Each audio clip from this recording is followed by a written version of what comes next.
Je suis au nord de Bali et apparemment on peut mettre le scooter sur un bateau et traverser vers l'île d'en face, l'île de Java. Et là-bas on peut descendre au milieu d'un volcan. Donc après avoir galéré à mettre mon sac et un trajet en scoot qui s'est pas super bien passé, ah ça brûle le cul.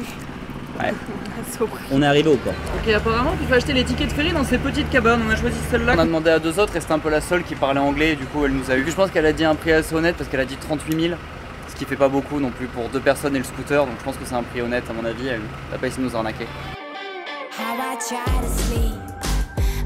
Je trouve ça très amusant de mettre le scooter sur un bateau comme ça.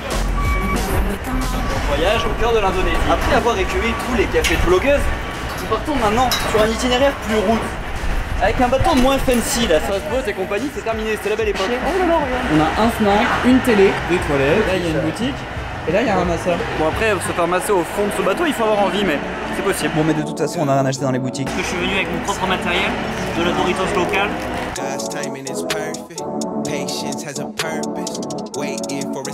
Bon on est parti, on a pour une petite demi-heure, maintenant j'aimerais voir des dauphins. Bon, il n'y a pas eu de dauphin, ce ferry n'avance vraiment pas vite. Je me demande s'il faudrait pas aller pousser un peu à la nage derrière, si c'est bien normal cette vitesse. On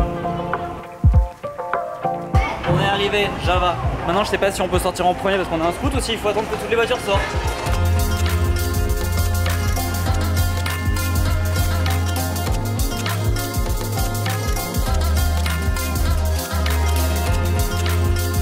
C'est plutôt mignon comme hôtel, ça a un style. C'est au milieu des rizières, il y a des chouettes petits fauteuils pour s'asseoir. Évidemment une balançoire, pile en face du volcan en plus. Et les jambes sont là. La chambre est pas si mal en plus, un genre de cabane en bambou. Et en fait c'était super. On a mis des petits fruits de bienvenue, de l'eau, du gel hydroalcoolique, un gros réveil, une bouilloire. Et la vue sur le volcan est top, mais il y a quand même un autre problème. La chambre est propre et tout fait globalement clean, mais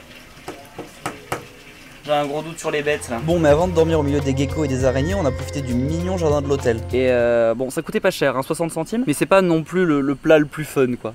On est vraiment sur des petites nouilles quoi. On va dîner dans l'hôtel fancy à côté finalement.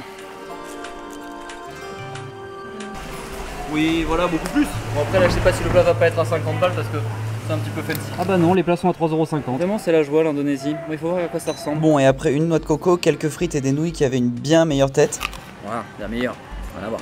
On a enchaîné sur une courte sieste au milieu des bêtes et il a fallu bouger. Il est 1h15, je viens de me lever, je vais escalader un volcan. Y'a rien qui va sur ces trois phrases, vraiment lamentable. En avant, on va partir sur un long moment de silence pendant la prochaine minute.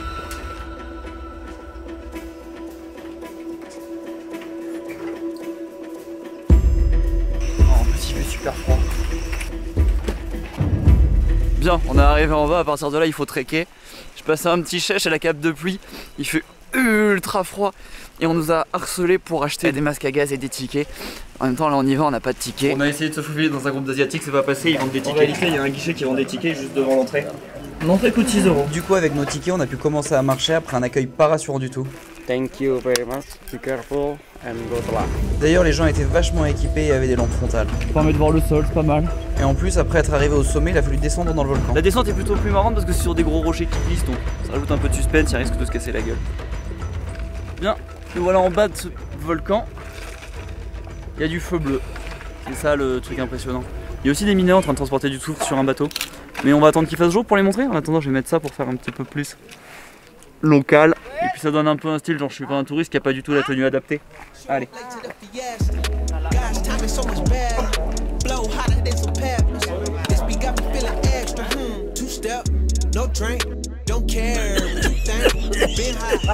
Franchement ils en rajoutent un peu sur la toux quand même, c'est pas abusé à ce point non plus.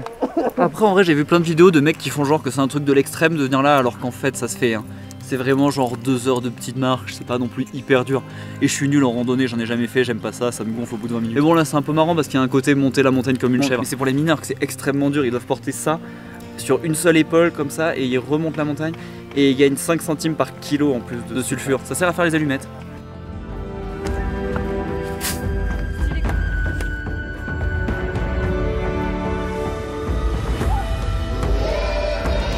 Maintenant on va pouvoir se retaper la montée. Ça s'annonce super long en plus, vraiment vu le temps que ça a pris pour descendre, complètement la flemme.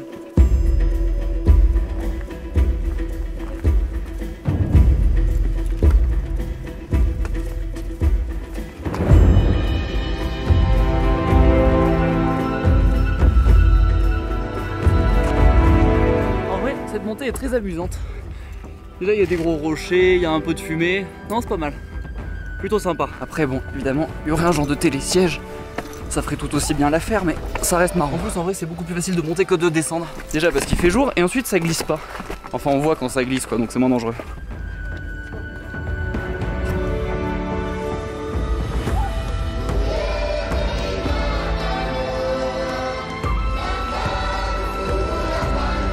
Bon, et après avoir levé les mains devant le drone et le volcan comme le veut la coutume, on pouvait officiellement rentrer. Après, la descente dure vraiment toute la vie. Et maintenant, on va aller manger un repas sain et équilibré après avoir vu toutes ces belles choses.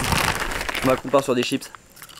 Goûterue, pas mal. Chouette hôtel aussi, vous voulez que je vous fasse visiter? Là, c'est notre maison. À côté, là-bas, il y a le restaurant. Et là, il y a une piscine. Ça a de l'allure, mais c'était super cher pour Java aussi. Le soufre a fait noircir toutes mes bagues. Va falloir que je les lave. Je sais pas trop comment faire. Faut que je trouve un métier.